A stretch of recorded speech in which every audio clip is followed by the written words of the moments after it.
Rakesh or Joel will. So I can see that we are already on live stream.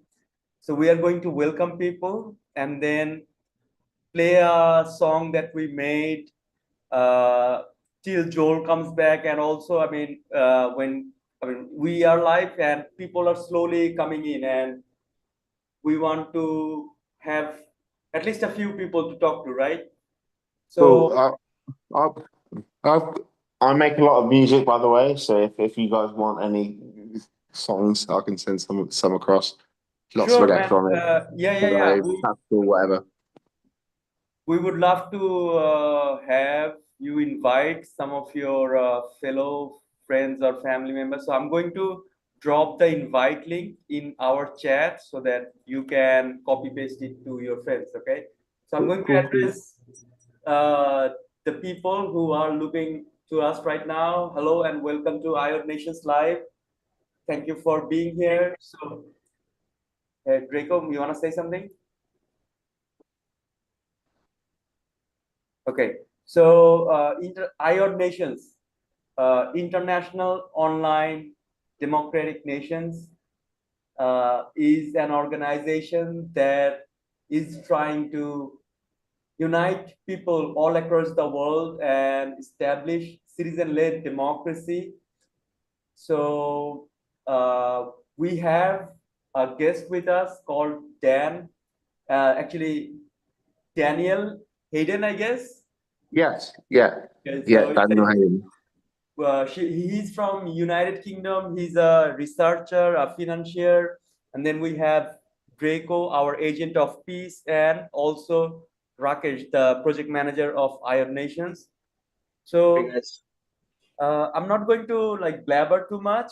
Let's move to the music video or whatever we want to show, Draco, and Yeah, let's go ahead with the Imagine video.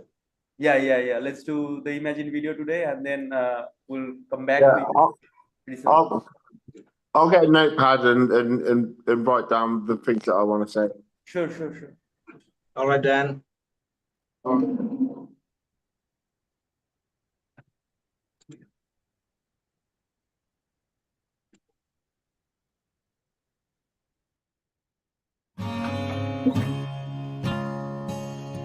Imagine there was a nation that couldn't be invaded, and all of its citizens were from your same traditional nations. Imagine if there were a nation that could not be bombed, and all of its citizens were girls and women, just like you, whose goals and causes matched yours.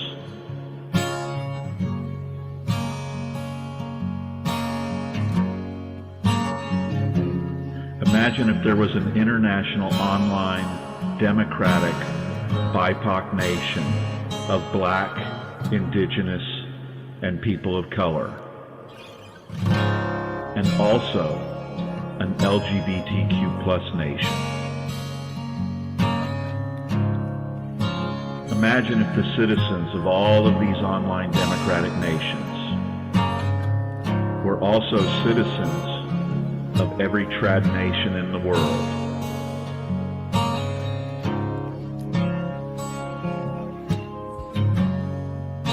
Imagine if there was an international online democratic youth nation or climate nation. A nation where Russia's and Ukraine's youth and Gaza's and Israel's and Iran's pro-democracy youth were leading a reconstruction and world peace movement, as well as an environmental economic movement.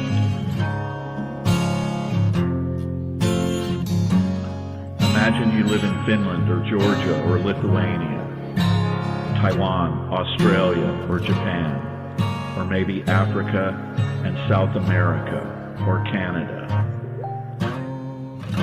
Imagine you were preparing for war, and then suddenly, in just days, a billion world citizens united online. Imagine if the whole international pro-democracy online world was united with you for peace and economic stability. Imagine the world united for freedom and democracy. And imagine if that whole world was united to make democracy offensive.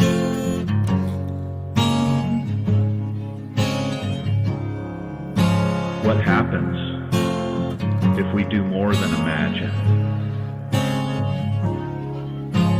You may say I'm a dreamer, but with your help, I'm not the only one. I hope someday soon you'll lead us, and the world will live as one.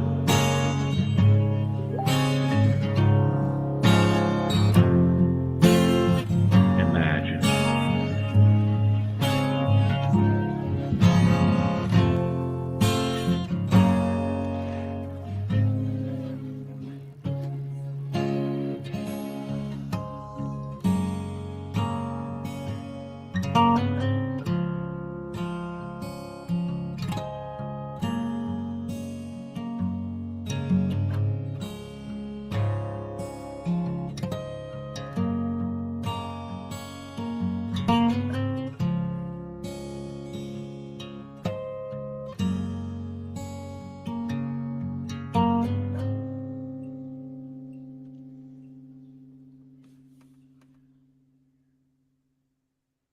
Hey, everybody.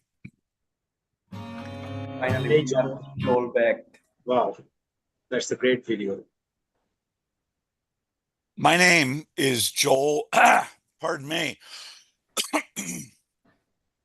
My name is Joel Coman. I'm the founder of IODnations.org.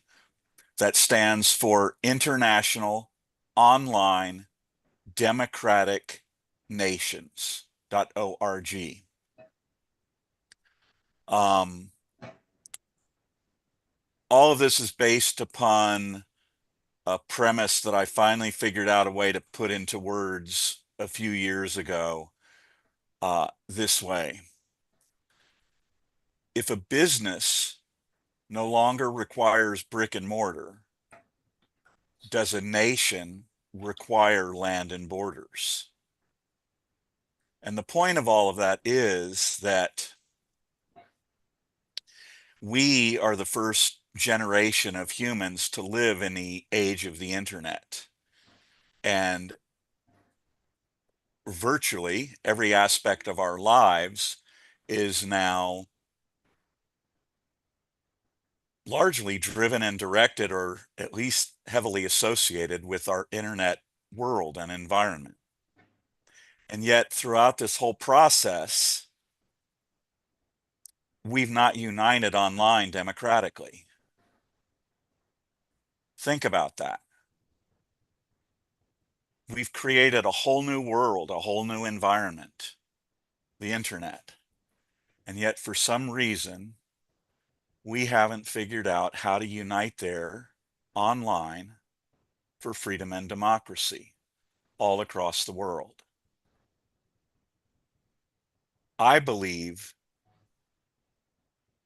that we live on the precipice of a bold, brave new world of online, citizen-led democracy. Okay? Now, if you want to put that into more localized, regional, or even national perspective, in 2014, Taiwan had what is called the Sunflower Movement. And what happened was their nation, the citizens of their nation, were so distraught and upset about the lack of transparency, thanks to Rakesh for the title of today's show, that they rebelled. in 2014 in the Sunflower Movement. And ultimately what they ended up with is now called the Taiwan. And 50% of the citizens of Taiwan are now united online, and they communicate and operate and are integrated with their government online. And as a result, in the 11 or so years since they did this, the citizens' approval of their government has gone from 9% to 70%. And it's simply by using the internet to allow the citizens to engage with their government and to urge their government to take action and to remain connected. And it allows the citizens to, in essence, lead their government from online portals. Okay. But at IOD Nations, what we ask everyone to consider and ask the citizens of Taiwan to consider is, what happens if they imagine those 50% of the citizens of Taiwan? What happens if they just turn their faces, flip the script, flip a switch, and they look out to the world and they say, we're the world's first international online citizen-led democracy that operates on the international stage. We don't just operate within Taiwan. We are unified as the pro-democracy citizens of Taiwan to execute our power and influence across the world and promote democracy. And we're asking you to imagine what that world can be like and come join us. And so that's why you're here today.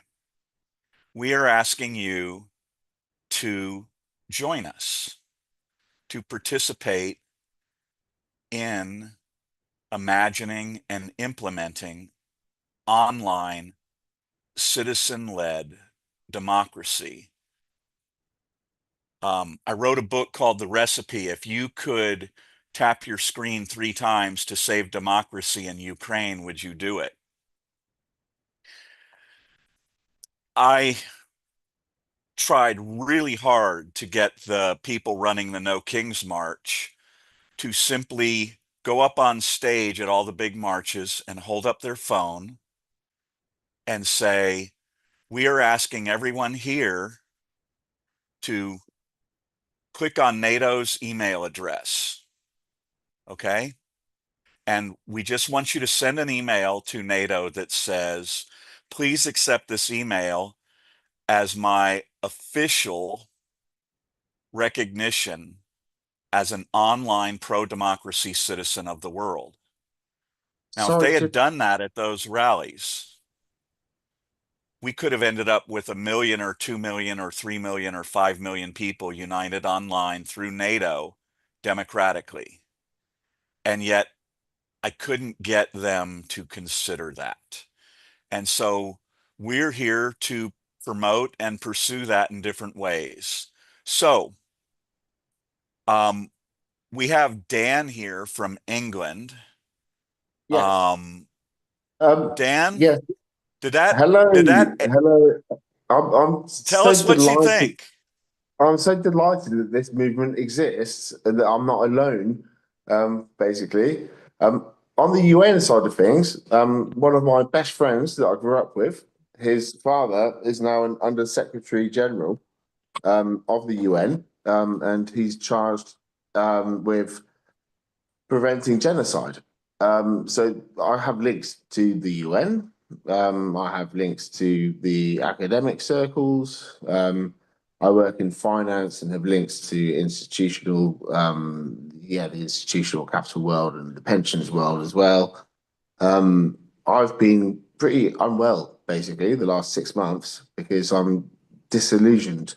And this led to me thinking a lot just about what I call extraction, and the difference between what is promised and what is measured and what is actually experienced, basically. And so I term that a kind of economic rent. I think it's a pervasive problem just throughout the whole world.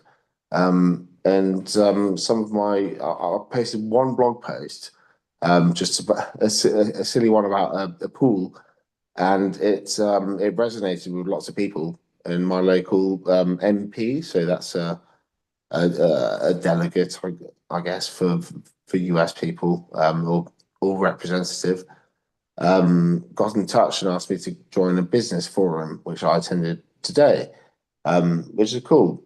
There is a feeling globally, I think, of dissatisfaction with the current state of the world. I've drafted this article talking about the One Piece movement. I'm not sure if you guys know about that One Piece manga.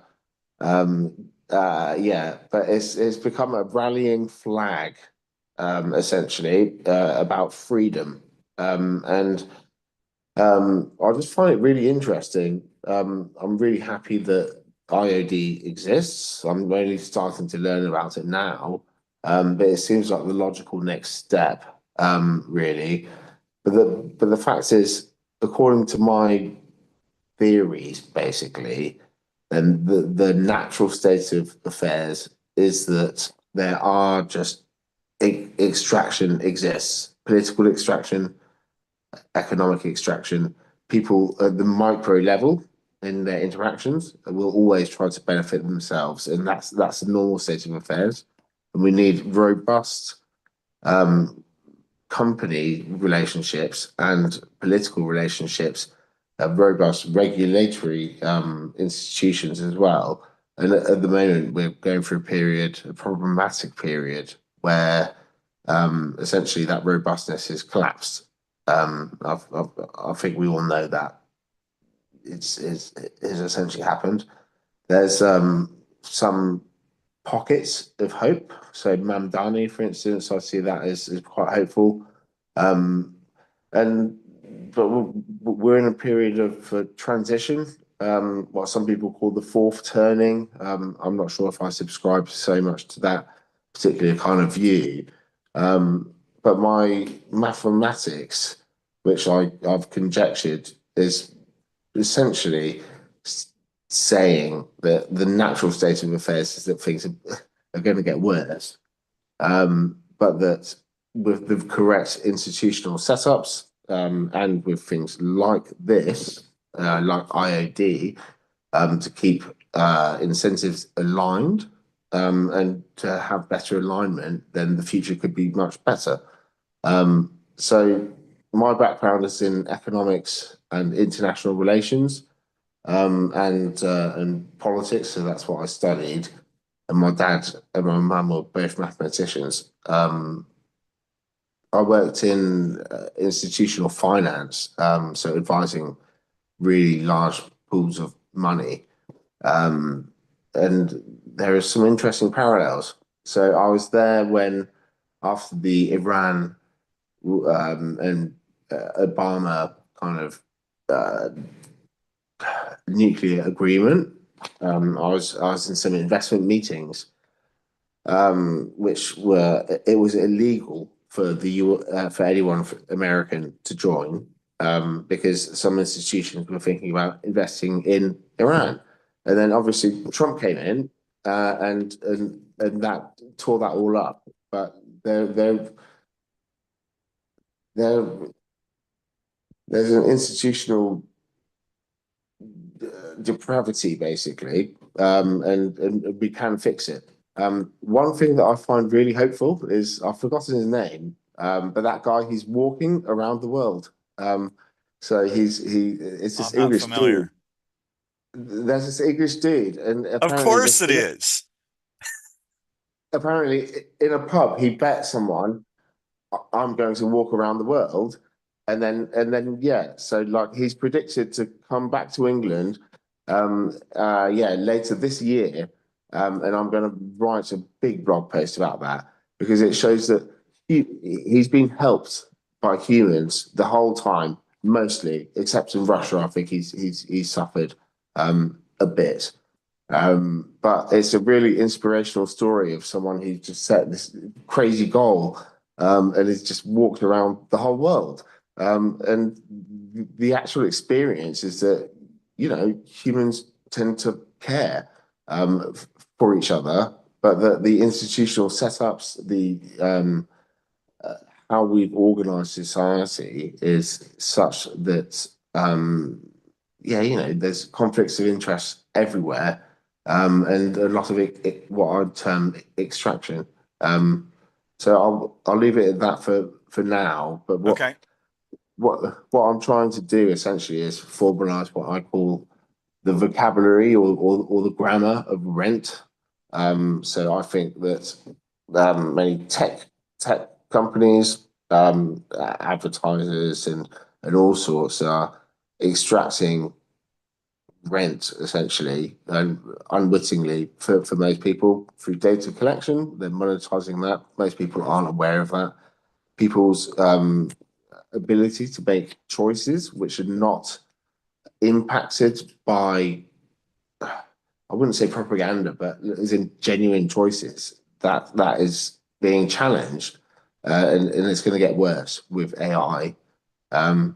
So my philosophy in like one sentence is: I want to live in a world where all needs are met and all wants are genuine. Um, and so that's one sentence, but that's my philosophy. Okay. So I'm gonna take this and run with it a bit. Dan, so for everybody who's here today, um, I I'm gonna focus some attention on Dan. And Dan, I would really like to talk with you after today's show, or at some point, I would really like to be able to talk to you. And the reason why, everybody, and part of the reason why I'm going to put some focus on Dan is because reaching someone who actually has connections, someone I've reached out to college professors and influencers and all this kind of stuff. And Dan is here telling us that he has some connections. Okay. And so it is incumbent upon me, and it's incumbent upon all of us and my team to take advantage of that, and I mean that in the most holistic and positive way possible. So we're going to do a couple of things right now. I'm sure we have some new people here. So Plumber, before we go, and Mary, I definitely want to get you in here. Plummer said all needs are met. Is that in the sense of socialism? I read an article by Peter Thiel years and years ago, and I won't go Got a into it. lot of people. And I coined a phrase, and it was socio-capitalism. Um, there are ways to be capitalist and also have needs met, and it came down to what Thiel defined as value. And what you realized is when he defined an economic of value, or an economic definition of value, he simply referred to the value of the holders of the company and the investors in it. And what he forgot about was the value to society and the value to the people who work there and the value to humanity. So we'll skim over that. Joel, do you So know about at this, Goodhart's law? So when you start to measure something, it starts to become irrelevant. And that's a big part of my mathematics, but also my thinking in general. But no, I mean my one sentence philosophy. So I want to live in a world where all needs are met. That's more in the sense of food, social interactions, blah blah blah. And then the all wants are genuine basically means no less interference with um, preference creation. So advertising in surreptitious ways in terms of selling human futures and the likes. So I'm not sure if you know that Pokemon Go, for instance, was designed just to send people to Starbucks, and there's this whole underlying economy of human futures. So I'm not sure if you know the work of Shoshana Zuboff and No, but my dog is named Bucky after Buckminster Fuller, and we often. Have you read? Are you a follower of his at all? I know Buckminster Fuller, but like no, no, I'm not a follower. Okay, so um, so here's the one thing I would like you you to understand about what you've walked into, Dan. Um, and to everybody who's here today, when we started this live feed, and if you look up on your screen, you'll see Kurt, who is Ashfaq, Rakesh, IOD Nations is Draco. We call him AOP, or Agent of Peace. Okay. We started this that you would come into a live chat and we would actually perform activities. We would unite people and we would actually conduct and perform tactics and strategies to make things happen. And to be perfectly honest, we failed. We're not doing a good job of it. Now, tomorrow there's going to be a workshop with Jackie, and she is going to help us. We're going to try and really refine this better, and we will do better. So, Dan, when you're here, you're walking into this at a critical juncture where we feel like we've talked about things too much and we're trying to move on to action, but there are these certain things, because we get new people in so often, that I feel like we have to explain. But um I'm my whole premise is, what are we actually going to do? So there's all the problems out there.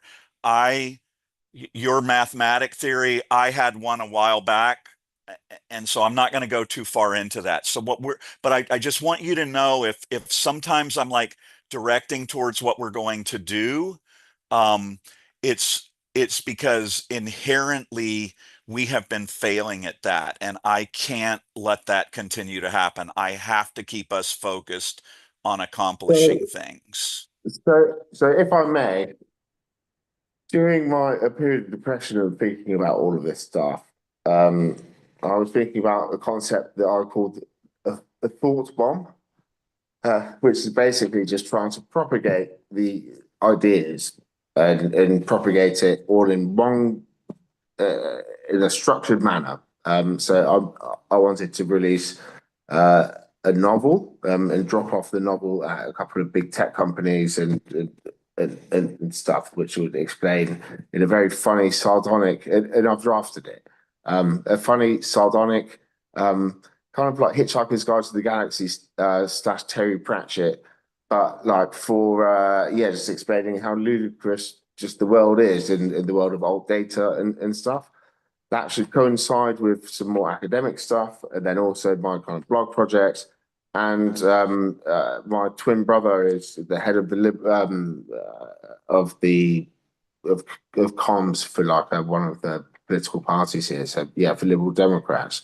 So I mean, I felt this pressure because I think I'm uniquely positioned where I can actually make a difference. Hence why I'm here.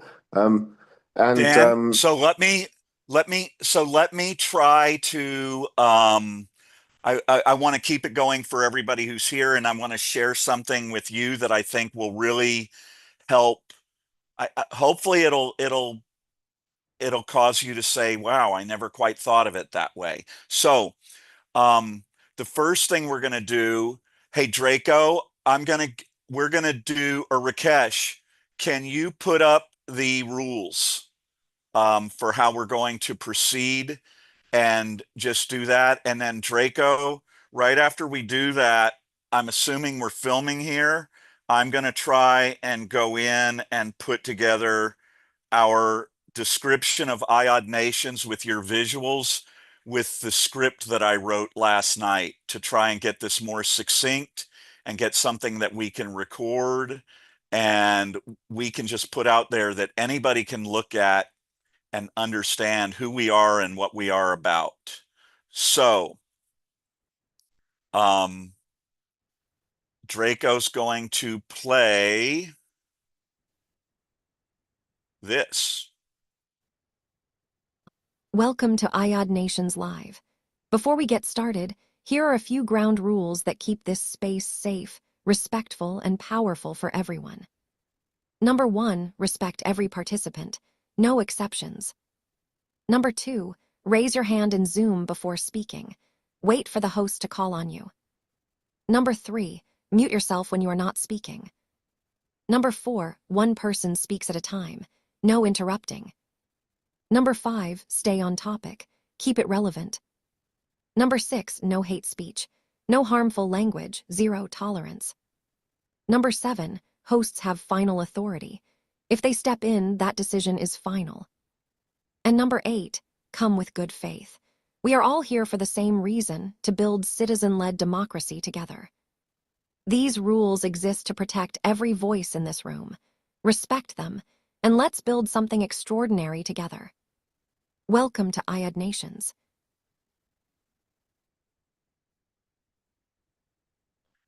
Draco, I'm ready for the slides whenever you have them.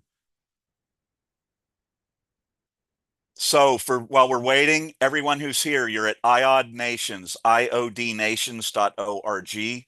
That stands for International Online Democratic Nations.org, where we believe that we are going to help facilitate the world's pro-democracy citizens uniting online democratically.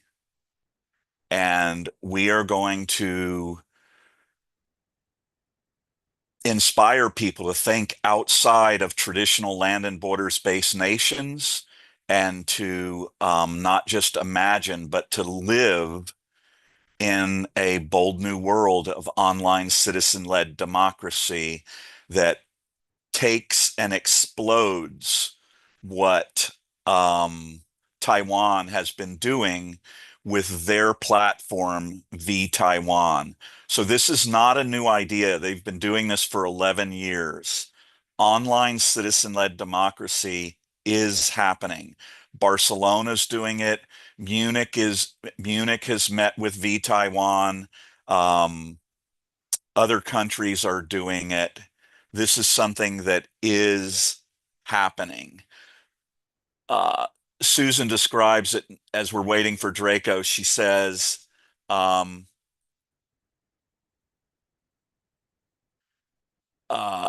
come to that in just a moment. Jeannie, there is a good contingent of women who are still working on this, but we stepped back a bit to let them do their own thing. So there is still working on an online, what I would refer to as the International Online Democratic Women's Nation. And when you realize that women make up 50% or 51% of the population of the world, you realize that if women unite online democratically, how powerful they can become. But I'm going to do a new version of our explanation of IOD Nations, and we're going to start with this image. Welcome to iodnations.org, International Online Democratic Nations.org, where we're promoting online citizen-led democracy, very much like Taiwan has had for the last 11 years, which has resulted in increased public approval of their government from 7% or 9% to 70%. Our next video will discuss much more of that localized methodology of online citizen-led democracy. Everything that you'll see here today is based upon the premise that if a business no longer requires brick and mortar, then a nation no longer requires land and borders. So, there are three fundamental premises. One is that if a business no longer requires brick and mortar, then a nation no longer requires land and borders. The second one is we are the internet. We do not access the internet. We grant the internet access to us. Without us, they ain't shit. And the third foundational premise is if you are not actively pro-democracy, if you are not pro-democracy, then you are not pro-democracy. So Bernard Shaw said, you see things and ask why. I dream things and ask why not. This is planet Earth. Humans have existed on planet Earth first as tribes and now as nations. Nations are the highest evolution of human collaboration. Yeah, it's there, Karma. I was just talking. We're going in just a moment here. Nations are the highest form of human collaboration that has ever existed. But does a nation require land and borders? Go ahead to the next slide, Draco. In this next slide, you see us, the humans, the world's citizens who are on planet Earth.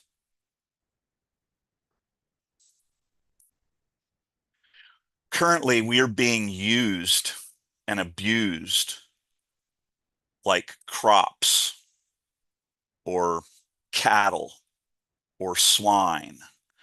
And we are being exploited. Go ahead to the next slide, Draco. About 30 years ago, Al Gore invented the internet. And at IOD Nations, we ask you to consider looking at the internet as if it's its own environment or atmosphere, and it completely surrounds planet Earth and all of human existence now.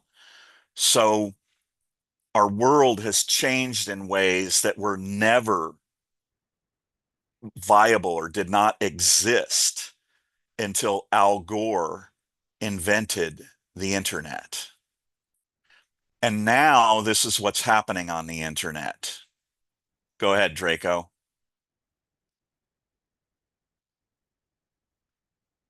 We currently have these entities. You can show the others as well, Draco. These are a visual simulation of some of the most powerful and influential entities in the internet, but they are not the internet. They have trained us, in essence, to think that they are the internet. And the arrows that you see going out is this representation that we have. If I were to ask anyone here, do you access the internet? And virtually everyone would say yes. And that's what the arrows demonstrate, is that we are accessing them. And these are bad actors. They are malicious. They are destroying world democracy. And they believe that they've also already obtained dominion over the internet. But here's what they don't realize, Draco. Go ahead. Go to the next one, please. We are the commodity that they market. Without us, Facebook can't sell advertising.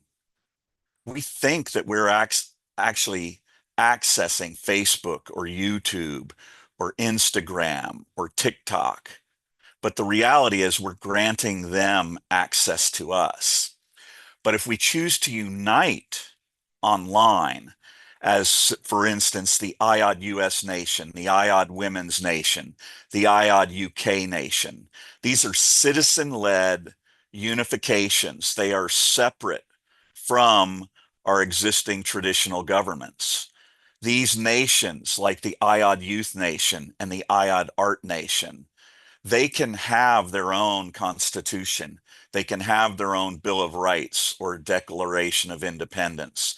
They can have their own voting systems with ranked choice voting if they want. They are their own nations. They are their own entities. But what is amazing about this is by uniting online and establishing some filters, we realize, go ahead to the next image, Draco, that we can set up filters that do not grant them direct access to us because we are the internet. Without us, they ain't shit. Okay?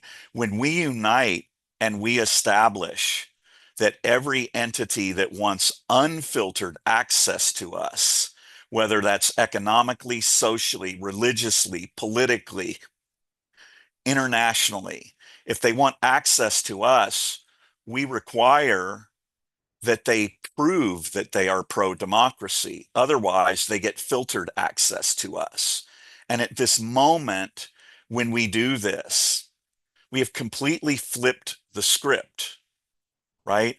All we have to do is target any one of these entities or any one entity with enough people united online, and then everybody, all of the others, once you down one or once you significantly impact one, all of the others, if you're large enough, if you're united enough, if you're collaborating well enough, they all start coming to us. We aren't, then when that happens, we aren't in this feed trying to figure out how to protect ourselves from them. They're in a feed like this trying to figure out what they need to do to get access to us so that their business models stay viable. And if they don't adapt, if they don't demonstrate that they're pro-freedom and democracy, what do we say to them, Draco? We are the internet. Without us, you ain't shit. And that's when we flip them off and we let them know that the whole dynamics of what's going on in the world have just shifted. And everything, economically, socially, militarily, politically, it's all now put into the hands and largely controlled by the pro-democracy citizens of the world who have united online. So let's go back and open up the discussion and welcome people here. Before we begin talking to everybody, what I would like to say is tomorrow at 11 o'clock Pacific Standard Time, we are going to be holding a workshop with Jackie. You're going to meet her in just a moment. She's on our screen. And Jackie is going to be doing a workshop with us, and we're finally going to get our shit together, and we're going to start making things happen. And we're going to reach out to the people who have volunteered and the people who volunteer today, and we will begin. And as we speak, the women who have been working with us, primarily women, have been supporting us from the beginning. And the fact that you don't see me emphasizing that as much right now does not mean that they are not active. They are operating as a parallel entity, right? And they're getting, just like we are, they're getting their feet under them, and they are going to be with us as a part of this. So let's open things up. If you want to talk, come on in. The guys will help facilitate that, and you can raise your hand. We're going to try and keep comments to 3 minutes. Rakesh has been given that job, and I know that Ashfaq also had his hand up earlier, so maybe that we'll get back to that. But let's go with Jackie, and Rakesh, I'll let you take over at this point. Hey, thanks very much, Joel. It's great to be here. I can only stay for a few minutes today because I'm getting ready to see a client. But I want to mention that the workshop is at noon Pacific time, not 11 a.m. Okay. So that means it's 3 p.m. Eastern time for those in the US and Canada. And because of daylight savings time changing the GMT time, I never know what to say for our international guests about the time zone.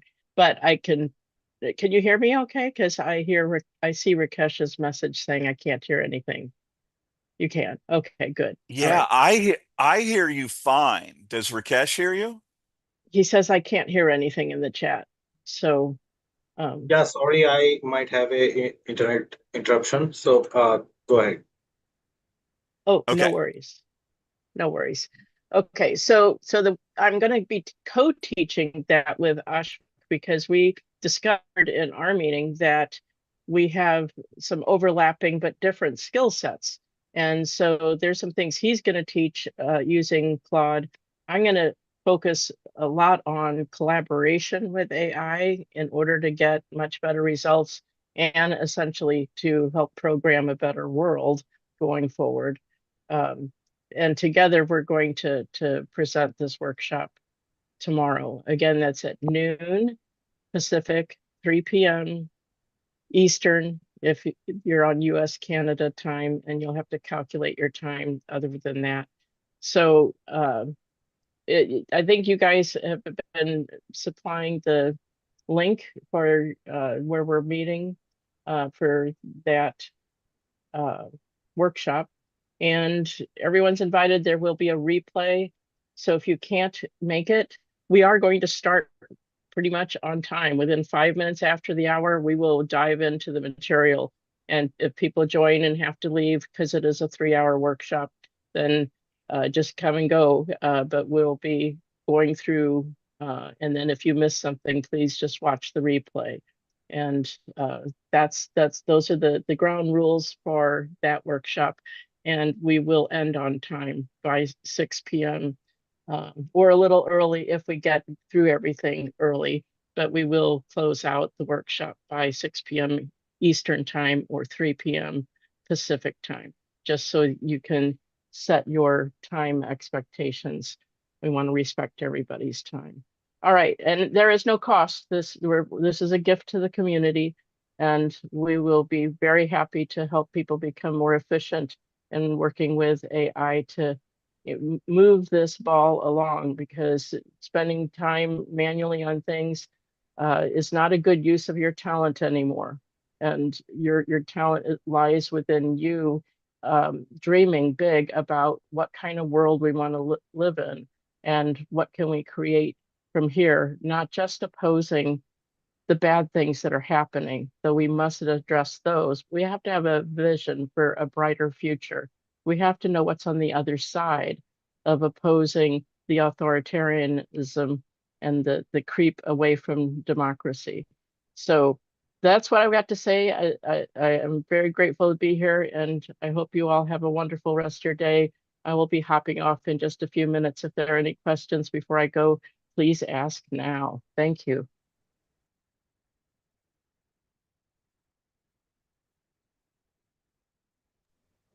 So I can see Ashfaq and Joel raise their hand. So Yeah, Ashfaq, you Joel, can if you go ahead. have anything to say to Jackie, you can go first. I'll come later.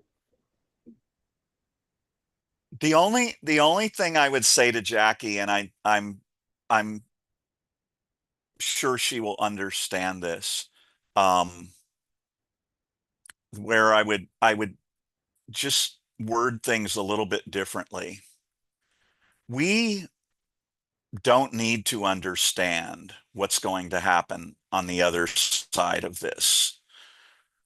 But what we do need to understand is that it's imperative that we take action without fully understanding what's going to happen on the other side of this, right? The idea of uniting people online democratically is so broad It has so many tentacles and branches and roots.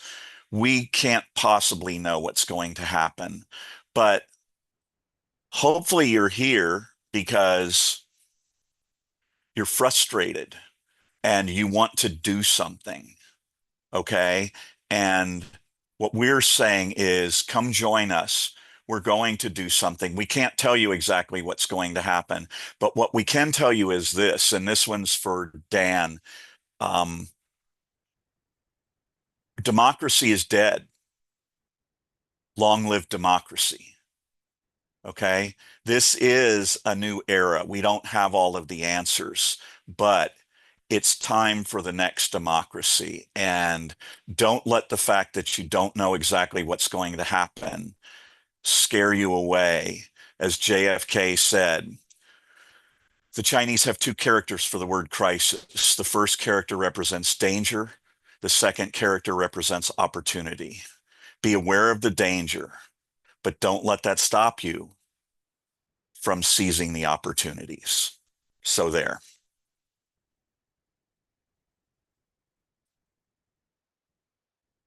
I feel like I have to respond. There's a difference between knowing Okay. what's going to happen in the future and having a vision.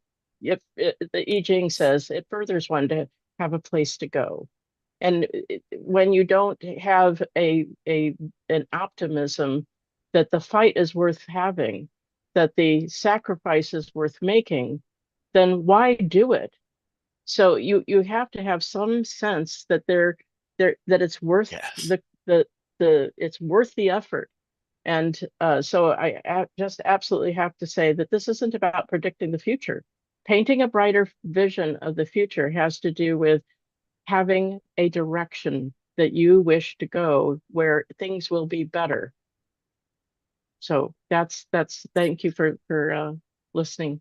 I appreciate it. And thank you for being here, and thanks for all you've brought. As always, you continue to provide this balance that is so needed here and these insights. So thanks so much. You're welcome. I do have to go soon. Anybody else have Yep. a quick question for me? No, I don't have any. I just want to let you know that I invited Rakesh to be a co-teacher, and I think he agreed. So he'll be okay. I can see. Yeah, Jackie also sent a message, and so That is great. see So, see you guys there. Yeah. so Okay, yeah, wonderful. you can go. Thank you. And I'm really honored that you reached out to me and offered some help. So it really means a lot. Oh, you're very welcome. I'm sorry I haven't answered you on WhatsApp, but I will get to you and we will arrange things. And Social brought up something else she thinks that I could help you with. So we'll talk privately about that. Okay. All right. Thank you so much. All right. Jackie. Thank you. All right. Take care, Yeah, everyone. bye-bye. Bye-bye. Bye-bye. Okay. So I guess I can speak now, right? Ashfaq, you go ahead and please take the lead. I have to look at these messages Please, in the please, live yeah. chat. So. My Substack is not letting me send messages, so somebody needs to put some time in there. So I would want to bring something that I discussed with Jackie, Joel, and I also want to address Dan here. So Dan, if you are not paying attention, I want your attention here because I'm going to talk about Yeah. something. You know, you are an economist, a financier, and you know, you have finance background, and we are thinking And about. currently doing some woodworking as well. It's okay. It's okay. I mean, we are. Yeah. I mean, all of us. None of us are doing a perfect job, but we have to keep pushing. You know. So anyway, we're thinking about this economic platform. So imagine Amazon marketplace, but international. I mean, Amazon is quite international, but a single platform that is international that lets people have an online store so that they can sell their products and earn money no matter where they live. Then combined with Upwork or any other freelancing platforms or LinkedIn where you can post jobs and people can hire another people. Okay. And also a feed like LinkedIn, all combined together, and it's made by the people for the people. So it doesn't, the profit doesn't go to a single person or a single organization. People get to vote where the money goes. If they want the money directly, they can have it. If they want to donate it to a cause they feel, they can do it. So this is just an idea. I pitched it to Jackie, and she is helping me setting up with a new network where big authors come in and help us out, collaborate with us. So I actually need your feedback, also Joel's feedback, Rakesh's feedback, like how we can actually do something that helps the ordinary people, and actually it's made by the ordinary people, not a tech bro or an oligarch. So yeah, I saw Dan's hand. So Dan, please go ahead.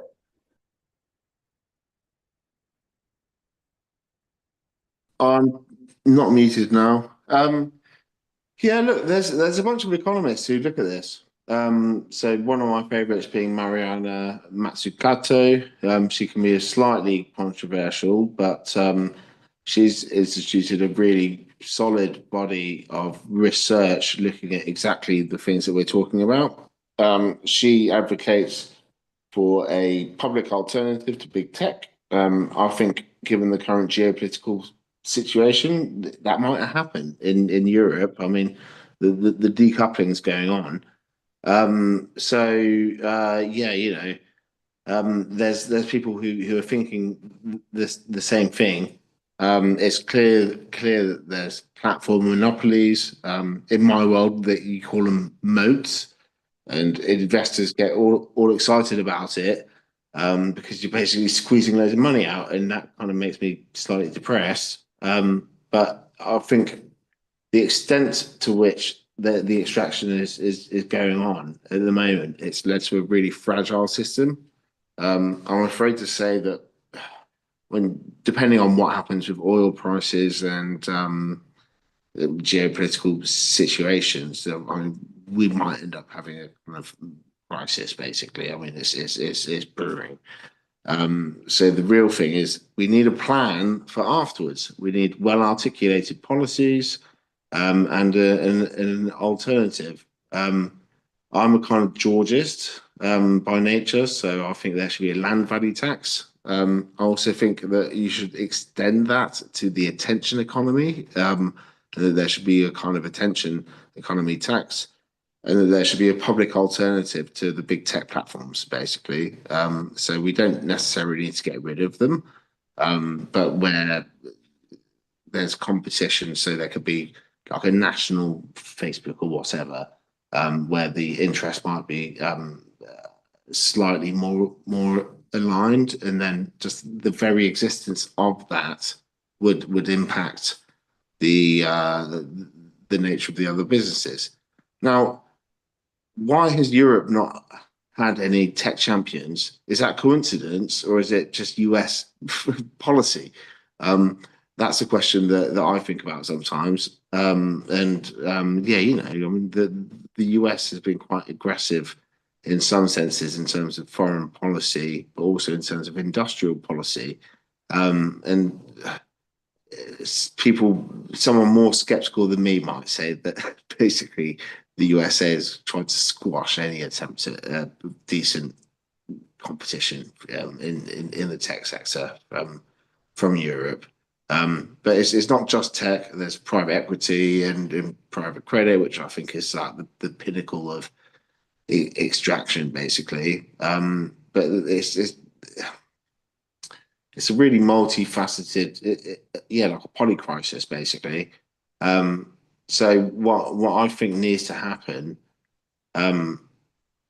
is there needs to be set goals. I think people need to understand and have a specific number that they can look at to see how much rent is being extracted from them. So creating a model that would show you like how your decisions have been impacted and all the behavioral rents, all the behavioral exhausts, as Shashank Zuboff says. If we could collate that into a number, if you could collate like dysfunctional energy markets and show how that's impacting your bills, etc., and you could have it personalized, and it would say like, yeah, you know, you had $20,000 extracted from you last year. Like, I think that would potentially lead to actual action from people. But yeah, I'll stop talking now.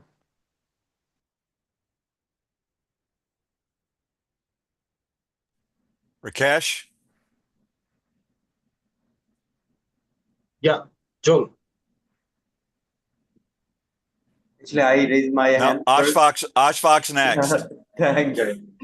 Okay, so Dan, I am actually more focused on the competition and the tech part of it. Uh, I already am working on a platform but it is based only like on Bangladesh.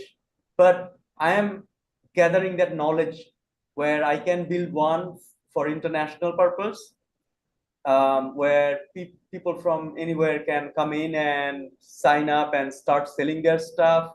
But I do agree that we need those set of goals and rules and the maths. And I'm really bad at math, I can tell you. And I can also tell you that we would be definitely needing help from your dad as well. So I am Yeah, I'll get him on side. Sorry, I didn't put my hand up. Sorry. no worries, no worries. You can come in, Dan. It's okay. Yeah, no, I mean, like I think I'm aligned with you guys' project. I just want to make sure that you guys aren't being idealistic in like overly idealistic. And that's not a criticism. I think it's good to have ideals. I have ideals, but like there needs to be concrete goals and ways of getting there. And so this is probably my corporate speak coming out. but yeah, you know, like what are we going to achieve in 2 weeks and blah blah blah. And I'm a terrible project manager. So you shouldn't really listen to me too much on this, but when I get project managed, then I end up doing stuff. But I'm a kind of ideas person. But I'd like to just know what are the tangible objectives? How do you measure success? Yeah, yeah, you know, to Yeah, I'm a me bad then. project manager myself as well, and Rakesh is actually helping us out on that. He worked on world's second largest uh, uh, money financial Mobile financial service provider, MFS. right. Yeah. And he created a document to track KPIs and stuff, and I believe that would help us a lot. So we are experimenting things out, and let's see how it goes. So It's is there anything yeah, you know, crypto I think is also something that needs to be thought about. I mean, and also like the prediction markets. I mean, I think both of them are fundamentally undermining some of the tools that governments used to have, and creating perverse incentives. And I think there needs to be a big fuss kicked up about it, both prediction markets and crypto, to be honest. Like crypto, from an economic standpoint, it means that you can't ever really now. It's impossible to create capital controls, which might be needed. well, The kind of then there's a like Okay. controversy. Hey, excuse me. I Sorry, need to sorry, interrupt you guys. sorry. I Okay, was we're trying to yeah. have a structure where people raise their hands and they comment. So and Rakesh is having to do some things keeping up with the live chat. So I'd like to get back to our structure. Okay.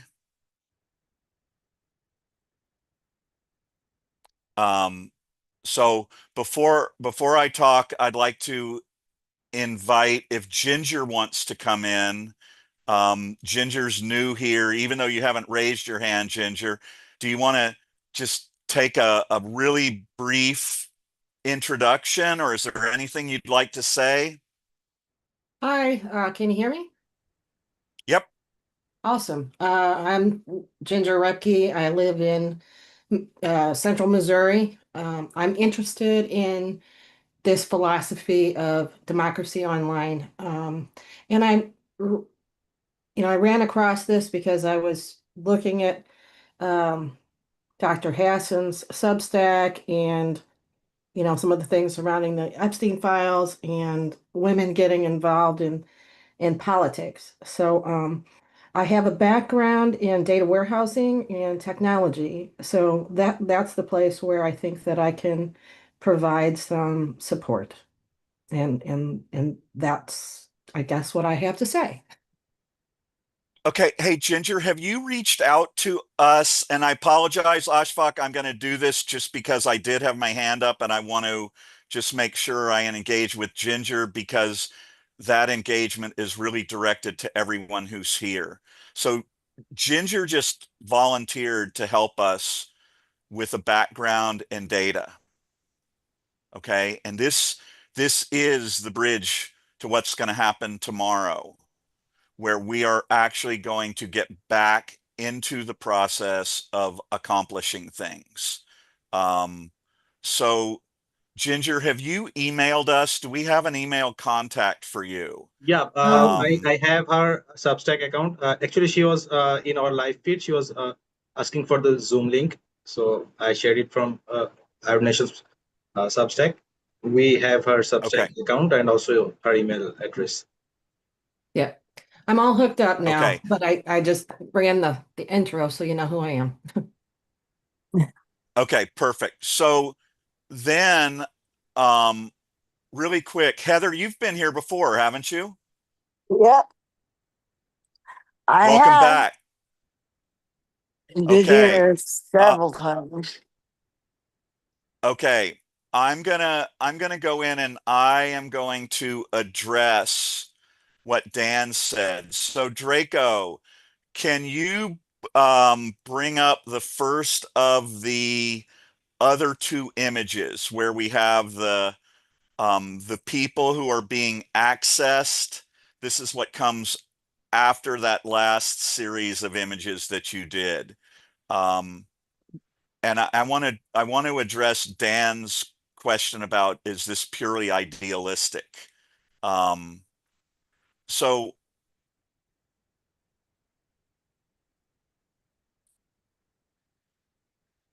this and Greg, the trajectory, and I had about a 3-hour conversation one day about this. And I think this is the most common and misunderstood part about IOD nations and what gets overlooked, and how this is actually the exact opposite, or at least parallel to being idealistic. This is functionally, strategically, and tactically immediate. This is broad-based, world change at the click of your mouse. And pardon everybody, but I think, and Greg will help me explain this, I'm sure, I think we're missing the big picture here. What you see in these images is the world we live in, we'll say online right now. It's the real world, traditional land and borders, but also online. And so, for instance, on the left, we see this happy guy in a Hawaiian shirt, and he's really worried about the climate. And he's being propositioned by these multiple climate groups, and they're all trying to get him, we'll call him Clay Climate, and they all want Clay Climate to join their groups. And so Clay gets overwhelmed because all these different people are asking for money, and they're all wanting him to join all these different groups, and he's getting all these Substack updates and all this shit. He's just being bombarded, and he just doesn't quite know where to go and how to participate and actually make something happen. And over here, the women's groups, Planned Parenthood and Now and these others, they're all doing the same thing. And there's all of these organizations that are geared towards Black, Indigenous, and people of color. And they're all reaching out, trying to get their individuals to access them. And so what Dan was talking about is, what are the rules for the climate group? How are they going to define their rules and what needs to happen economically? And the women, how are they going to reach out to the markets, and how do they develop and strategize their power and influence on the financial markets, for instance, that Dan was talking about and AC talks about so often. But we're missing the big picture. Okay, go to the next image, Draco. The internet is the most powerful tool and weapon in the history of humanity. Okay, and we have to turn the page, we have to flip the script, we have to flip the switch, whatever it is. And those rules that Dan is talking about, or these different issues on how you would approach each of those individually, okay?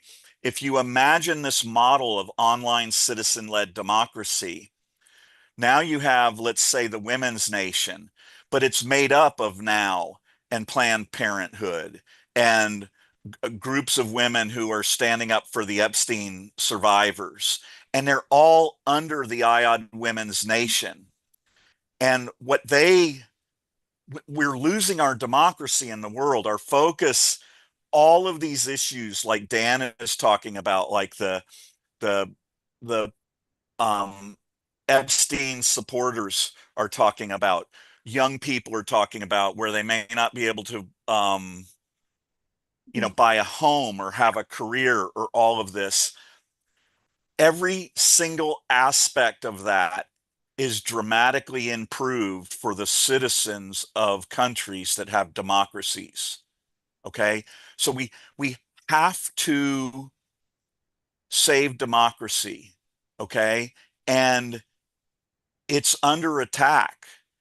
But if we switch and if we unite online, then when these groups reach out to us and the Women's Nation does a proposal of certain financial things they could do. For instance, AC has some phenomenal ideas that unions can do with their retirement funds and things like that. And nations like Canada and Australia could do, where they control their public employee funds, and they're now executing the investment of those funds in very strategic manners. When we all unite online, that's when everything changes. That's when those rules become quick, right? Dan has an idea, or AC has an idea on how to impact the financial markets. They go in and they input that into an online portal, and immediately, okay, in that portal are thousands or hundreds of thousands or millions of people across the world. And they simply can click their mouse and say, I support this idea. How do we begin implementing it? Right. And now, where Dan is saying we need to figure out this idea and how we're going to do it before we can do anything, I'm saying to Dan, please consider flipping that switch. Please consider the idea of uniting online. And then when we do that idea, the people, the pro-democracy citizens of the world, whether they're climate activists or women or young people or BIPOC or artists or the citizens of Ukraine and Canada and Australia and the UK, they get to immediately go in and react and implement and accomplish those things. Now, to Dan, I would say, this is not idealistic. This is right here. Okay. You can, if they had done that at those No Kings rallies, we would have millions of people united online right now. And women would be presenting those ideas to us, and climate activists would be presenting those ideas to us. And in the portal, those would be voted on and sussed out, and they would be happening, right? And the first time this united group of citizens online impose their power and influence on an entity, all of the other entities are put on notice. And there are ways to do that that I just can't explain right now without talking all freaking day. But all I ask you to consider is make the priority, as talking with Jackie the other day. Why are we here? We are here for one purpose at IOD Nations, to make shit happen. And the shit that we're here to make happen is to get as many pro-democracy citizens united online in one location as possible, and to get an influencer to start talking about that and asking those questions. And the minute we get that to begin happening, the dynamics of everything change. And we don't have to suss out all those rules and all those ideas. In fact, we have to refrain from that. We have to make that secondary. The primary purpose, democracy is in danger. The world is on fire. Okay. We need thousands and hundreds of thousands of people to stand up online and say, hey, motherfuckers, you need to listen to us. Okay. We're here. We're standing up to be counted. We are the pro-democracy women of the world, and we are not going to sit back and take this shit any longer. We are uniting online. We're going to implement tactics and strategies, and we are powerful, and we're going to be heard, and we're going to make some goddamn mistakes, and we don't care, because we are not going to sit back and let shit just happen to us without standing up and taking a stand. And so please, please consider the idea of simply making uniting online the priority. And as we talked with Jackie, let the other things suss themselves out. It's imperative. I'm gonna freaking cry again here. Greg, we're gonna talk about that in a minute. I'm gonna Yeah, I can see Heather. Dan raised his Yeah. hand, and Dan, people are asking for your Substack in our Substack live feed. So, if you would like to share it with the people, you can say it on live Yeah. or share the link in Zoom chat so that I can copy and paste it to them. Thank you. Well, I mean, I'll let Heather speak. Go ahead.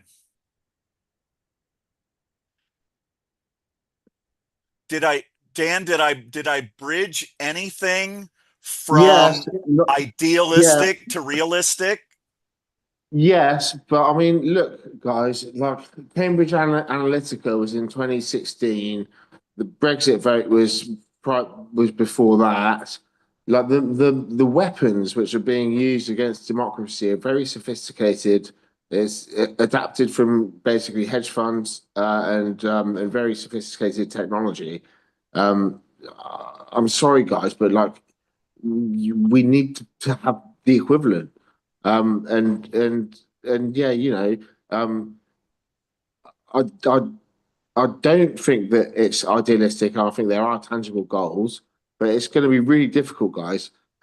Um, like the weaponry which is being deployed against democracy is stupendously sophisticated, and there needs to be an acknowledgement and probably just making that transparent, and the degree and the extent of data capture and the ability to process that, which has been massively enhanced with recent developments in graphic chips and stuff.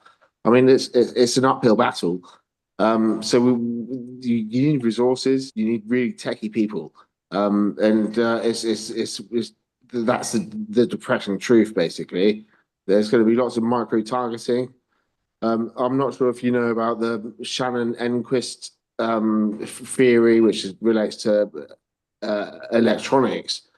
but you can apply that to elections as well. So you can manipulate a democracy quite easily, I think. Yeah, I'm fundamentally worried. And yeah, how do we interrupt that? I'll give And you a live example, Dan. good. Okay. Okay. I'm sorry, I didn't see anyone else's hand up. So was that okay that I interrupted, or did someone else have a hand? Let's make sure. No, Joel, you can go ahead. Yeah. Okay. So Ashfaq and I have tried to run ads for IOD Nations on Facebook. And in those ads, what's critical to our mission here is to use the word freedom and to be able to use the word democracy. And we cannot do that with paid ads without it being completely homogenized to the point where it's almost worthless, or they just won't let us do it. Can't run an ad with the words freedom and democracy. And so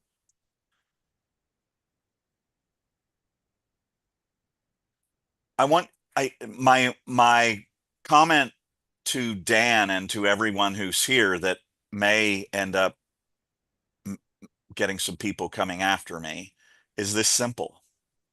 I want you to imagine if 1,000 of us here all sent an email to Facebook that said this: Facebook, we, the online democratic citizens of the world, are going to call you out. And you need to make a statement and provide it as a part of your mission statement how you intend to operate as a pro-freedom and democracy social media platform. And in conjunction with that, you also need to come out with a statement calling for the release of the Epstein files. That's an example of what you could do. Now, I don't know what's going to happen if 1,000 people send that. Not even sure what happens if 2,500 or 5,000 send it. But I can tell you this: if 100,000 people send that, or 1,000,000 people send that email to them and make that demand and make the world aware of what they are doing, you will flip the script. And Facebook will be coming to you at some point asking how to not get called out. And it's just math, Dan. It's just an equation. It's numbers. How many people does it take, and how strategic and tactical can they get with that messaging? And once an entity like that capitulates, okay, every other online entity that is operating in corrupt and disingenuous ways has now been put on notice, because the citizens of the world, the pro-democracy citizens, have now brought one of the biggest social media platforms to their knees with emails, simply by targeting them and targeting those who advertise with them. And that is strategic, tactical, fully implementable, and guaranteed to work if you have enough people. We just don't know what that number of people is.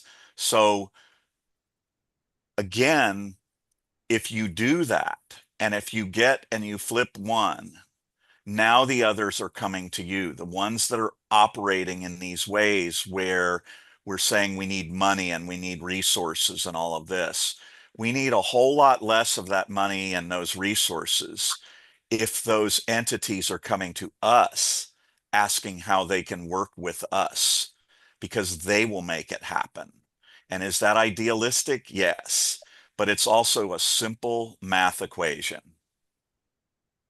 Go ahead. Yeah, so there is actually maths around this.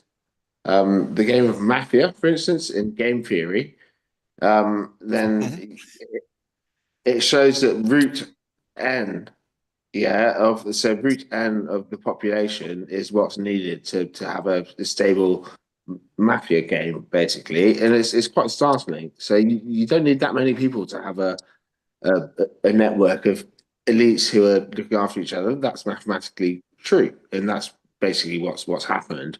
I posit that there's many of these networks that exist.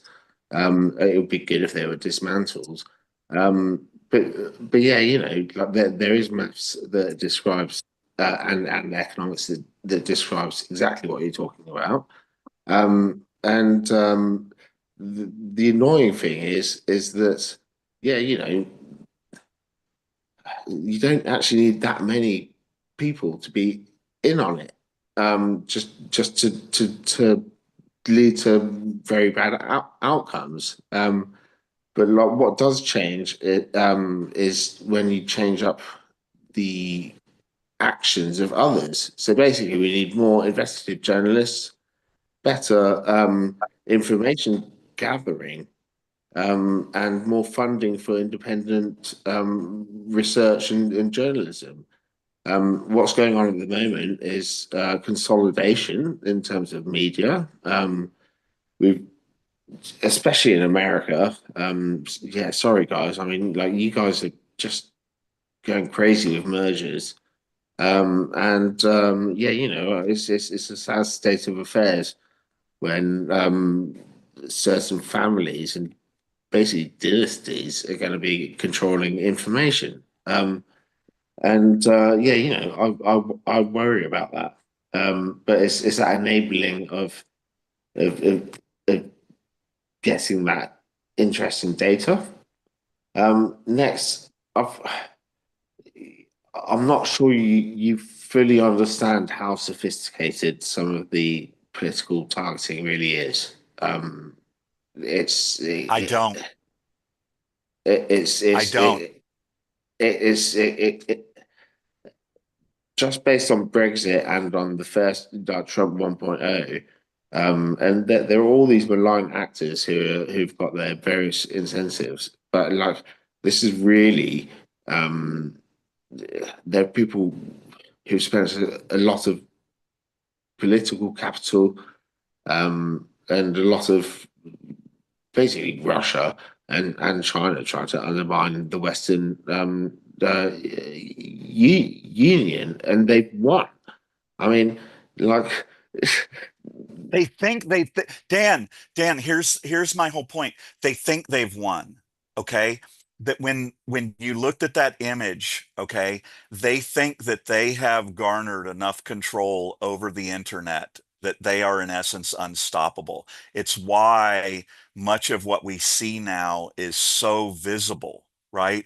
They're not afraid to say it anymore because they literally do not think that we can combat it in an effective way. Now, will the EU hold together and unite with Canada and Australia and you know, politically, socially, financially form a new um, democratic, international democratic strength? They will. But can can you think of have you witnessed or have you seen or when you think of this this difficult way that we need to develop to combat what they're doing online, um, and how I complex it mean, is and how innovative it is. it's really difficult. When you can customize stuff so easily now, and deep fakes. I'm not too sure. And then there's the question of uh, this is where it gets a bit kooky, but Havana syndrome type stuff and whether that type of equipment can be deployed during elections. And hopefully that won't happen. But I do wonder if like pulse magnetic wave stuff might end up being used to rig elections. Right. But the premise of IOD nations is this: no matter what anyone else does, no matter what tactics or strategies they employ, the internet is the primary location where a lot of all of this is happening. Okay.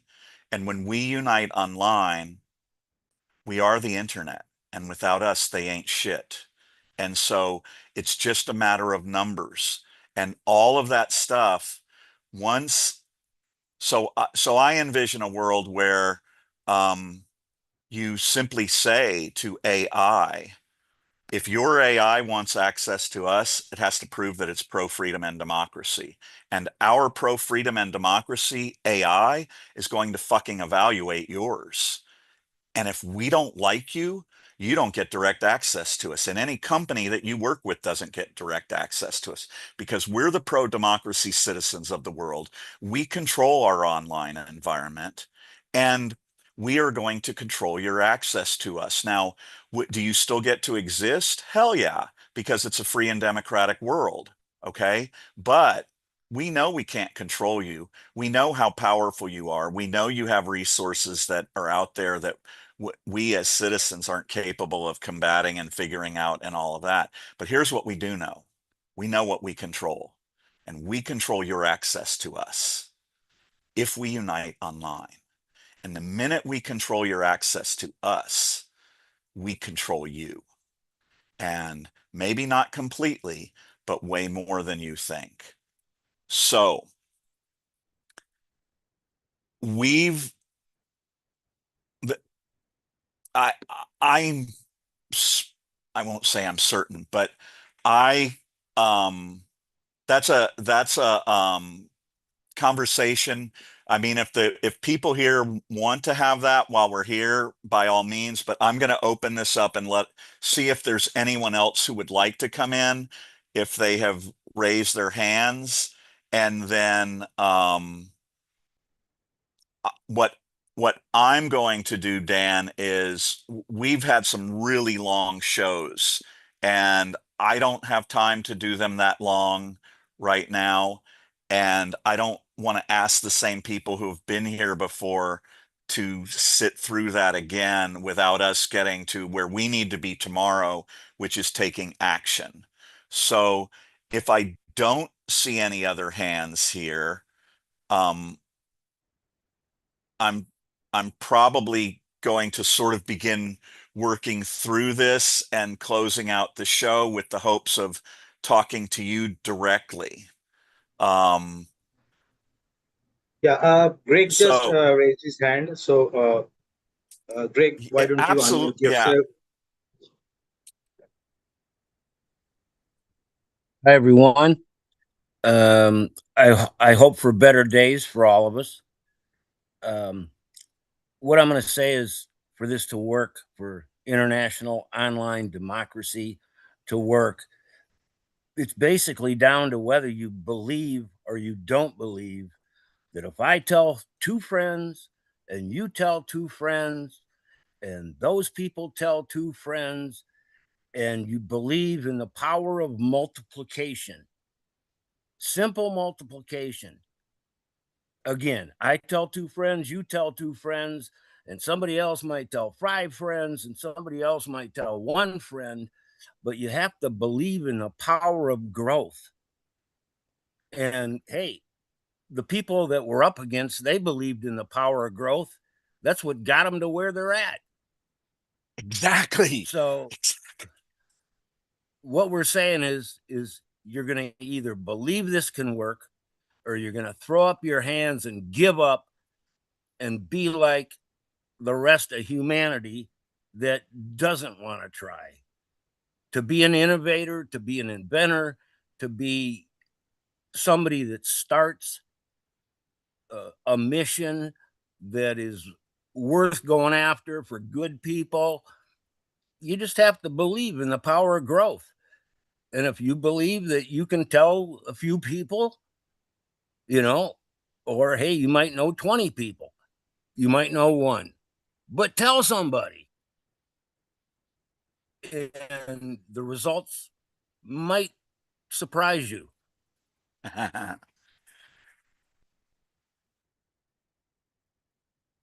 Okay. Greg, thanks. Hang tight. So I'm gonna Rakesh, do you have that spreadsheet that you did? Um, the intentional goodness theorem. So along the lines of what Yeah, Greg Draco just said, shared the image. Yeah, Draco shared a while ago in this Zoom chat. So Draco, can you share that image again? Yeah. not that. I want that spreadsheet that you did, Rakesh, Oh, that was like the okay. 24 hours of sharing. Do you remember it? Yeah, I remembered it, but I need to find it. So you Okay, go ahead. go ahead and find it while I talk. So um, Greg and Dan have both mentioned these, but you know, both sides of it, the questions and then the reality of uniting people online. Years ago, I came up with what I call the intentional goodness theorem. And what it consists of is a simple text message that I'll use myself as an example. I would send to two friends of mine that I know are concerned about what's going on and that are pro-democracy. And I would get this text message on my phone, and it would say, hey, Dan, Joel here. I know you're concerned about freedom and democracy like I am. And there's this group that's uniting people online democratically. All you need to do is text or email this location within the next hour, and you become one of those citizens who has joined this movement. I hope that you will do that within 1 hour, and like I did, share this with two more people within that hour with the idea that they would send it to two of their friends that are pro-democracy. Okay? So I started with a premise of 12 people, and I know I can find 12 people who have volunteered to work with us here. And if those 12 people send that text message to two of their friends, and we assume that no, sorry, anywhere sorry to interrupt. between, I have shared the link. yep, You can open it up and okay, let me open it. Yeah, let me open it and then you can describe it so that people can understand better. yep, I hope you are talking about this one. Okay. Can you guys see my screen? not yet.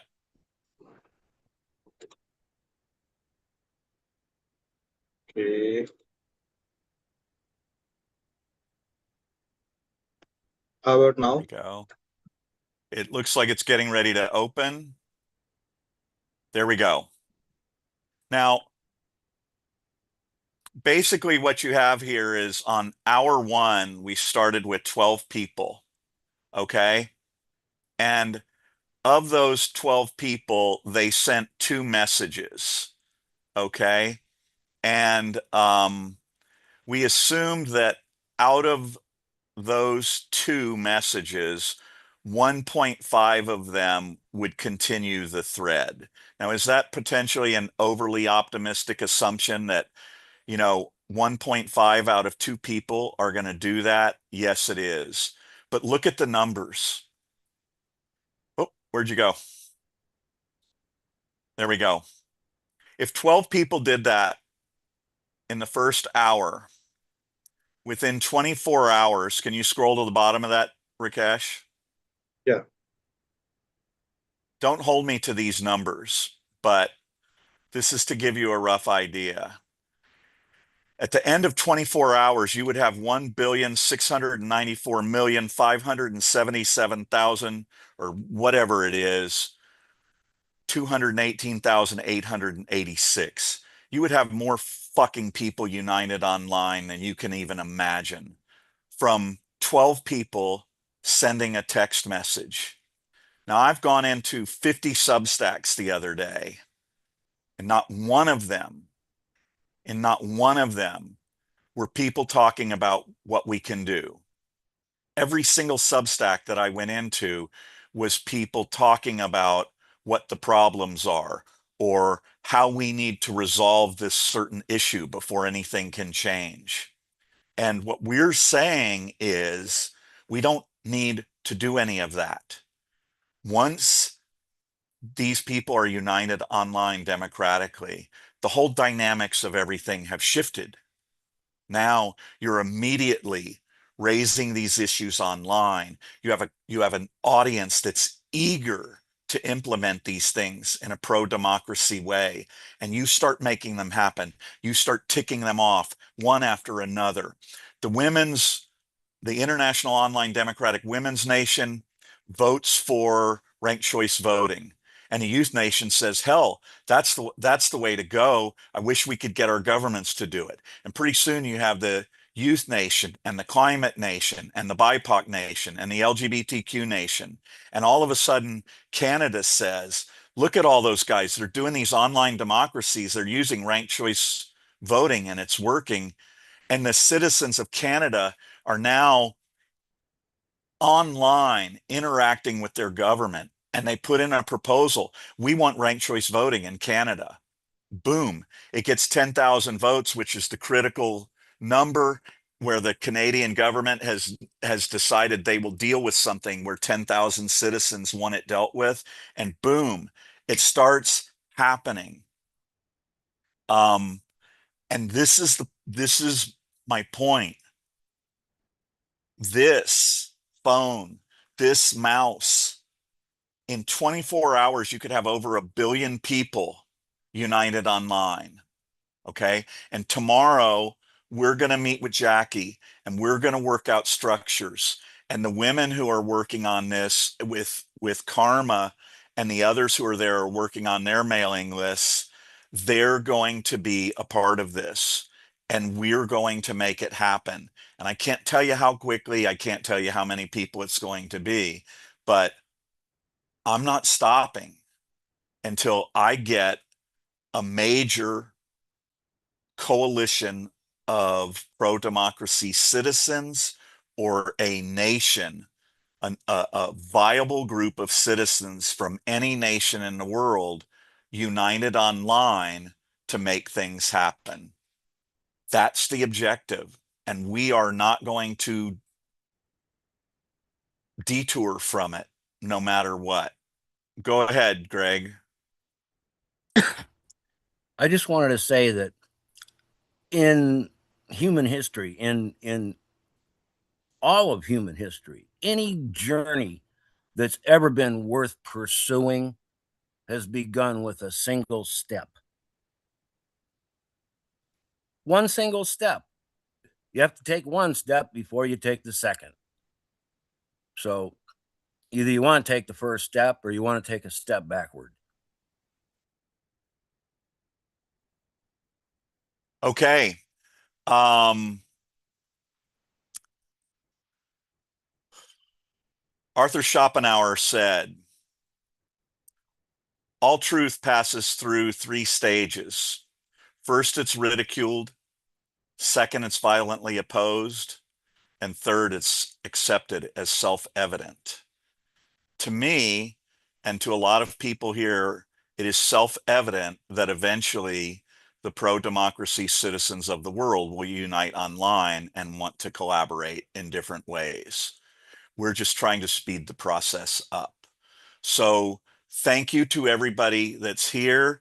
We do have an app that is in the process of being dealt with. I'm going to swing over and try to answer some questions because we haven't been doing it. So that was my reply to Ginger, who asked if there's an app. Yes, there is. It's in its infancy, but we'll go from there. Someone else, what do we mean by pro-democracy? Pro-democracy means a self-determinate group of people who function in one of the democratic methodologies that are used across the world. So the United States used to have a constitutional republic that has pretty much been obliterated by now. Our government is filled with Russian spies and Chinese spies and foreign entities. All of the traditional national security requirements and things that would have prevented someone from serving our government have been decimated. Okay. The United States government is corrupt. Our democracy as it sits is in essence, if it's not dead, it's on life support. We have the world's most powerful pedophiles in charge of large sections of it. Okay. Buckminster Fuller said, don't fight forces, use them. You never change things from within. If you want to change something, build a new model that makes the previous model obsolete.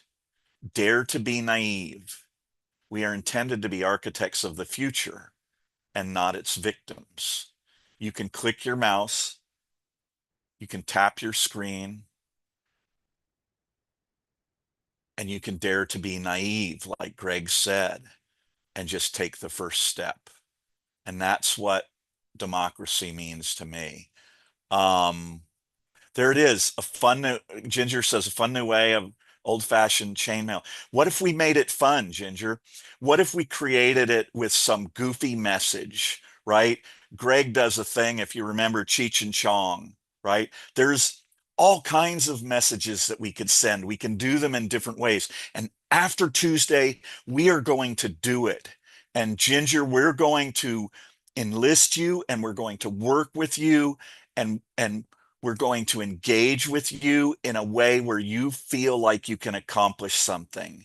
And is it going to be crazy at first and have hiccups like it has for the last few weeks? It will, but we are on our way. I am going to, let's see, did Dawn say something about being afraid? Go ahead, Greg. And hey, Draco, before we on our way out, can you pull up the law of diffusion of innovation? Go ahead, Greg. Ask not what international online democracy can do for you, but ask what you can do for international online democracy. Hell yes. Okay, I'm going to end this. I'm not going to play the video. I'm going to show you an image for everyone who's here. Hey, can you guys put our email addresses? Go ahead, Greg. Can you put our email addresses there for everybody who would like to work with us? We are going to do much better this week. I promise you that. And please email us. We would love to work with you. What do you got, Greg?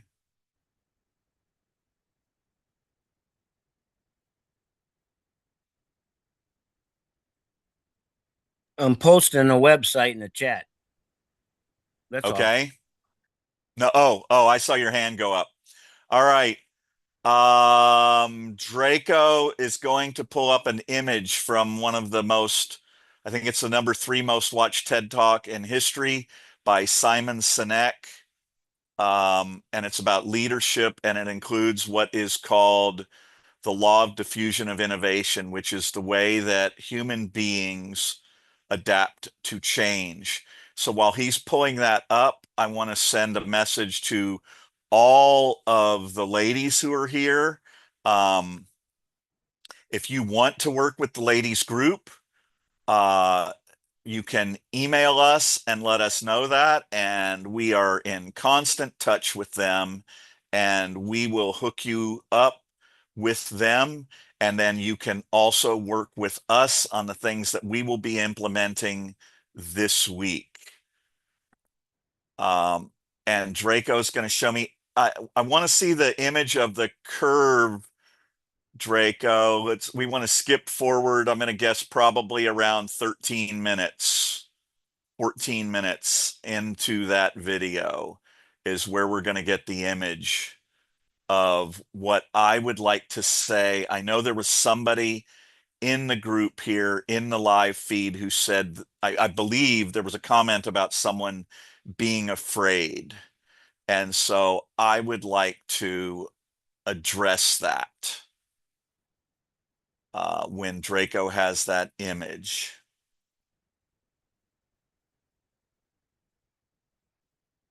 And then we're going to cut you loose. Joel, is it image or video? I just want, you could play the video, but I want to stop at an image. So go ahead and hit play, but I want to skip forward about a minute into him talking when he's got more of the image there. Well, you can just hit play. People can listen to it. That's fine. Let's go. Something called the law of diffusion of innovation. And if you don't know the law, you definitely know the terminology. The first 2.5% of our population are our innovators. The next 13.5% of our population are our early adopters. The next 34% are your early majority, your late majority, and your laggards. The only reason these people buy touch-tone phones is because you can't buy rotary phones anymore. We all sit at various places at various times on the scale, but what the law of diffusion of innovation tells us is that if you want mass market success or mass market acceptance of an idea, you cannot have it until you achieve this tipping point between 15 and 18% market penetration, and then the system tips. And I love asking businesses, what's your conversion on new business? And they love to tell you, oh, it's about 10%, proudly. Well, you can trip over 10% of the customers. We all have about 10% who just get it. That's how we describe them, right? That's like that gut feeling, oh, they just get it. The problem is, how do you find the ones that just get it before you're doing business with them versus the ones who don't get it? So it's this here, this little gap, that you have to close, as Jeffrey Moore calls it, crossing the chasm. Because you see, the early majority will not try something until someone else has tried it first. Pause it there, Draco. And these guys. So what changes this law of diffusion of innovation, the law of how human beings change, it was called a law because it's so predictable. It's undeniable. But this science was figured out prior to the internet. And what we're saying at IOD Nations is, when you have all of the people online who are pro-democracy, okay, when that is the uniting thread and they're all here on this curve, it's okay if you're afraid. You might be in the early majority or the late majority or the laggards. There's still a place for you right now. You can participate, you can share this, even if you're not ready to jump into it, or you can just observe and see how we're progressing, okay? But it's the sheer numbers that gets you to the point where what Taiwan realized is, on their online citizen-led democracy, when they input a new idea, a new change, they have such a large captive audience that they immediately know whether it's going to cross the chasm, whether it'll get the support of 5,000 people that requires the government to deal with it. Okay. And so what it does is it literally blows up the law of diffusion of innovation, or it puts it on steroids. And all change that fits under the umbrella of pro-democracy, it no longer has to work through this process. The innovator and the inventor, The person with that bold new idea simply needs to input it. And immediately they have a captive audience. And if that idea is pro-democracy, and if the crowd, if the nation, the online democratic citizens of the world want to support it, it starts happening like this, okay? And these things that people are talking about that we have to overcome, we change the way we overcome them. And this is what we're asking you to participate with us in, because the more people we get, there's always that 2.5% and that 13.5% who are going to come up with these bold new ideas. They're out there, they're just waiting for a place to share them, like I have been for 10 years. And we're going to give them that place. And when those bold new ideas are inspirational and accomplish our shared goals that are freedom and democracy based, we're going to dominate the world. And that is why you're here, for us to get as many people as we can to unite online democratically. And we hope you will join us. So we're going to leave you. Draco's going to play you a little video of from the Matrix, and then we're going to check out.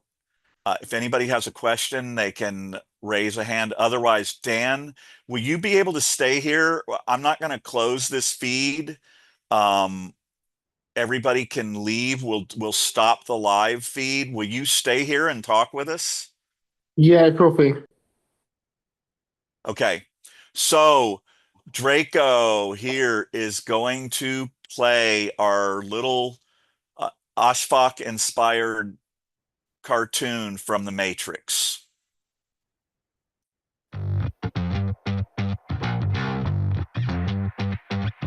This is our construct. A planet of continents, of land and borders. At least, that's what previous generations believe. This is our real construct. The trad world is now subservient to our virtual world. Welcome to the real world, Neo. A brave new international online democratic world. Buckle your seatbelt, Dorothy, because Elon is about to go bye-bye. So, we do not access the internet. We filter their access to us. We are the internet. Holy shit, we can save Zelensky and Ukraine. When the world's youth and others unite online, freedom, democracy, and the world's pro-democracy citizens will now rule the world. All that must occur is for people to send an email to NATO. Those emails comprise their online citizenship. Could they save world democracy? Once united online, by the millions, we are the cure. So international online democracy is the new construct. If they build it, I will come.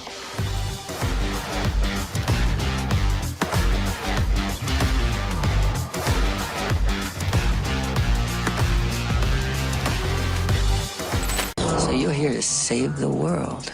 No one has ever done anything like this. That's why it's going to work. Okay, everybody, thank you for being here. We really, really appreciate it. We are just beginning. Jill has Jill is from England. If you look in the comments, she shared a link. She is asking people to join and sign a petition regarding the monarchy, the king and queen coming to the United States and not meeting with the Epstein survivors. If you're in the live chat on Substack, her link is right there. It's Jill Baxter, Gill Baxter, Baxter. If you go to that link, she would appreciate anyone who supports that petition in protest with them. Thank you to everyone who's here. We really appreciate it, and we hope that we've inspired you to participate. Take care.